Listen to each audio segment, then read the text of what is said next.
So we're live. Hi. Hi, I'm here today with Milan Heger.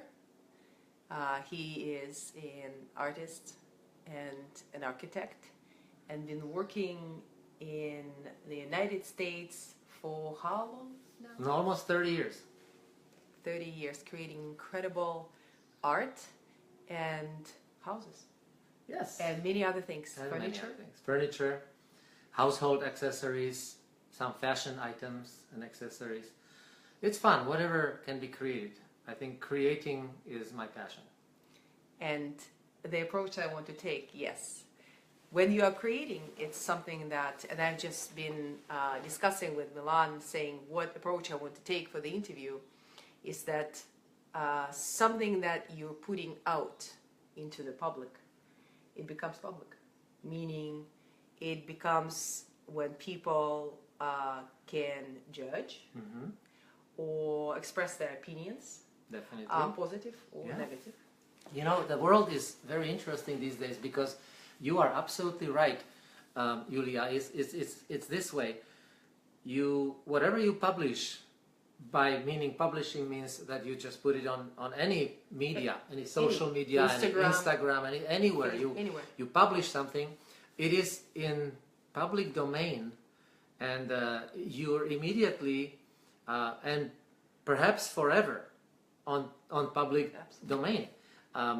Things don't disappear from Facebook and internet. So, you'll be there. If I want to find something. Oh my God! It's just old things that you hope that you erased or something. Nothing gets really erased. It's still lingering.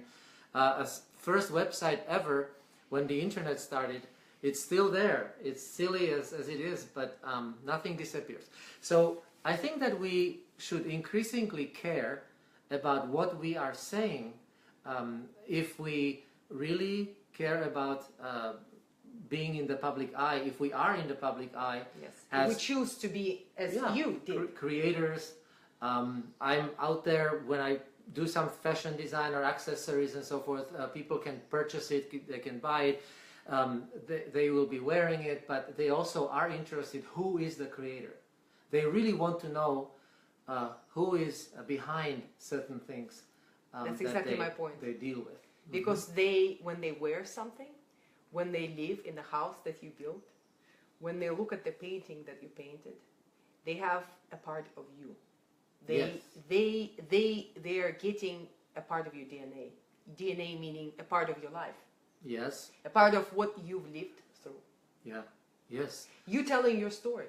You are telling your story with your paintings, your way you built your houses for your clients, the way you make carpets. You're leaving part of you behind or on this Forever. planet. Forever. That's true. And you know, it's interesting because you may say that there is a couple various options for producing something and being in the creative process and so forth. And you can choose to produce some schlock, some really primitive things or bad things, or maybe you perceive things that when you release something you just want to do a quick sale, you don't care much, and you just want to sell for cheap or trinkets or something. That is also an approach, and that is also a statement that you're leaving behind. So you think that you're not making any big statement, but that is in itself statement. Long time ago, I decided that when I release something, when I do something creatively, I really want to leave a message, a certain legacy behind me. My artwork should speak about something. It's not just a decoration, mere decoration that has to match a sofa. It has to have something that is part of me. You got it absolutely right, Yuliya. Yeah. And in that you live forever. And in that, artists or anybody who is living, who is putting themselves out into the public, in that you live forever. Bad, good, ugly. Yeah, bad, good or ugly. You know, Yuliya, so really, maybe not forever, but certainly way beyond your lifespan. And I call it legacy, and it's called legacy. And legacy can have various forms, but my legacy will be in things that What is your legacy? Yeah, Yes. my legacy is leaving something behind me that my children will be proud of saying this is what their dad did. This is what he was thinking. This is what he lived through, and this is what his message is for the future generations. What is? Can you tell a little bit more about who you are and where you came from? So, in a very short way, I was born in Czechoslovakia, in Slovak part, so I'm Slovak, and for 30 years I was living the beautiful life behind the Iron Curtain. We couldn't travel very much. We couldn't, at least not to the west. We could travel to the east. I did visit, Russia and the Soviet Union at the time. I visited Hungary, Poland, East Germany, etc. And life was okay. I have to say that it wasn't something that I would cry about. Mm-hmm. We had a lot of good things to do, and mostly we had great education.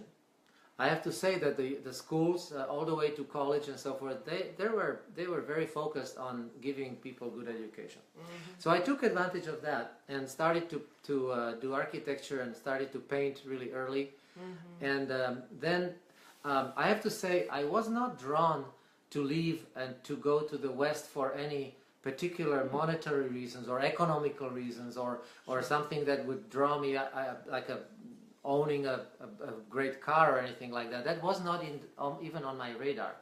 I wanted to visit an exotic place, which was Hawaii for me.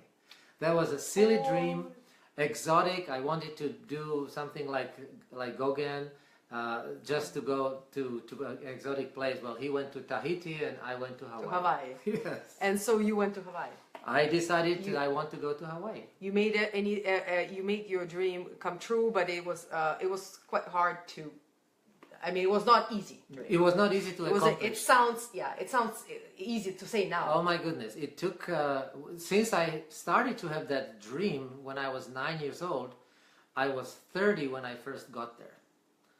30 years old. So it took me definitely 2 decades to even formulate the way to even get out and get there and so forth. Out into the United States. Yeah, and I have to say that it only happened because situation with the communism or communist countries mm-hmm. deteriorated to a point where it was in a tipping point mm-hmm. to really get, the Berlin Wall was crumbling practically and mm-hmm. so forth, and it was possible. It was the gap, kind of the gap to escape in a way. Yeah, I actually was able to teach architecture, European architecture in Hawaii. I got a contract. Opportunity. Mm-hmm. Big opportunity. A big opportunity. It took me 2 years to even get visas and so forth, and finally I was there. And then you've had your experiences back in your country. Yes. That was not easy experiences, and now it's a reflection of what you're painting now. Not a lot of it, but it has since it is part of your DNA. I think that we learn a lesson in every part of our life, and that lesson we keep. Hopefully good. I'm not sure. Hopefully we learn a lesson. Not sure about that. Not sure. Exactly. That's my point. Some people never learn. I'm really sensitive because of the upbringing and because of what we were facing and so forth. I'm really sensitive to the word freedom, and I really am take it to the heart. Very keen on took it to the heart, and I am a big defender of freedom. I would be a big I would fight for freedom anytime, as I did before, but freedom of many different varieties. Forms of expression. Forms of, oh my God, there's freedoms. I think a few years ago I was even creating, with Robert Siegel, we were creating a very fun material that described all kinds of freedom. Freedom of speech, freedom to travel, freedom to earn money, freedom to love someone. Marry who you want. Some people don't have that freedom. Have kids or not kids. Freedom to choose different things. Freedom, financial freedom. There is at least 20 different freedoms. It's not easy to describe that this is all freedom. You know, freedom has to be personal, and you have to choose, because you will not have all freedoms ever. And we're very privileged. We're privileged to have many. In where we are, where we live. And so, if that once a lesson is deeply enrooted in you and encoded, I think that you go back to that as a library of your memories, and it surfaces. And every time you want to express something, or you know, maybe say something, what do we want to say with art? If it's not just a pretty picture or pretty color. If we want our art to have message, then we go back to what concerns us most. And that would be, for me, all kinds of freedom and philosophical questions that I have. The concept of freedom. And I see it, actually now I see it vividly in your work. I see the spirit of freedom somehow. How you paint the faces, how you paint the struggle, the fears. I see that, and I want to talk a little more about your upcoming exhibition. Oh my goodness, yes, I have a solo exhibition coming. It's opening May 11th. I'll have the link in. You're invited. You all are invited. All of you and you and you. It's Ryan James Gallery in Kirkland, Washington, and it's behind the Dania store, between the two wineries. So Ryan James Gallery, May 11th, and I was trying to express some freedom in it. Can we see some of the? Can we see like one maybe? One, yeah. Well, maybe one. I have the last piece here in the studio, so we can have a look if you don't mind. Yes, I would like to. Let's. That's so piece. It's right behind me. Yes, that's so the piece. let's move. So let's look. Move. Yeah. Okay. Okay, so that's the right here, right? Yes, you let me move. Let me move. Okay, here we go. Yes. So why don't you show what it is? Yeah, what it is, and then you can explain. Yeah. So this is two pieces. This is a diptych, and both of them will be hanging. The Is, two. okay. That's, so this is how they will be hanging. Okay, hold on. So together. Now here it is. This is how they'll be hanging. So you can talk. Yes. So I think that you can see that there's two faces, because we are people, and we should be in conversations with everyone else. We should enjoy exchanging ideas, expressing our moments from our lives and so forth. And so conversation and dialogue is a big on my radar. These are two people, random abstract kind of faces. It's not nobody particular. But what I want to say is that they have a conversation or they don't. Yeah. So right in this particular conversation, some aspects of it are very important. I have my resin covering the eyes of this person, and I have also my pigmented resin covering the mouth of the other person.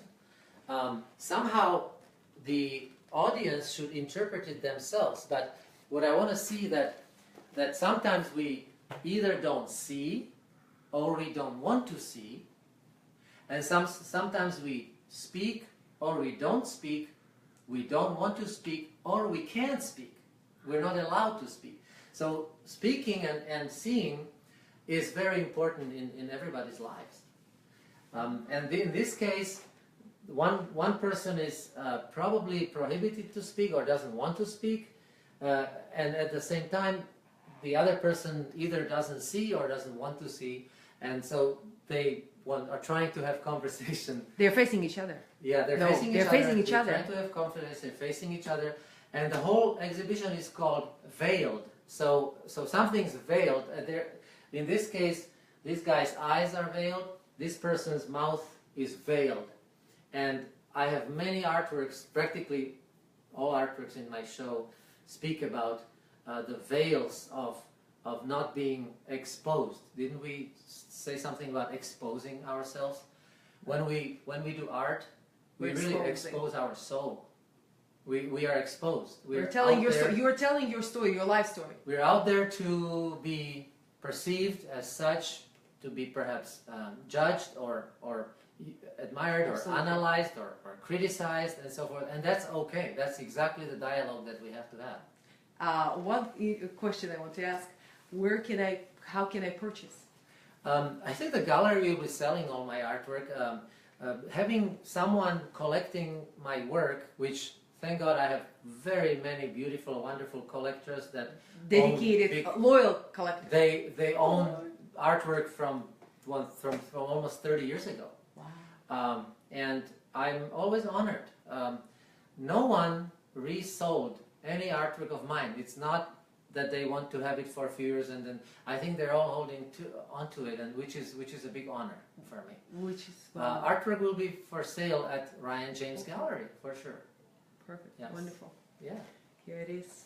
What's the name of the again? What's the name of the piece? You know that this diptych has not gotten a name yet. Oh. So I'm thinking hard. What would it be called? So maybe you comment. The viewers can comment on the piece. No can see, no can speak. No can see. We'll see. I don't know. Let's see. I don't know, but it will have a name by the time we open the show. Or maybe no name. You say no name. No name. No name. I don't know. That's So what do you think? Yeah. There's a rock group by the name No Name. No Name. Yeah. Okay. I don't know. See, different symbolic elements in my work speak about something. This person has lots of thoughts. This mess of lines, very free lines, they actually represent that somebody has thoughts and so forth. The other person is somehow connected to the universe. There's some connections. There's a reference to maybe native heritage, native connection, because we are connected to the land we were born in, and somehow we are trying to connect with the land that we are currently residing in. That's a big new topic that we can speak about. The big difference between where you belong and where you want to belong, and all the struggle between the two. Yeah. Well, it's going to be let's see. We'll continue our conversation then.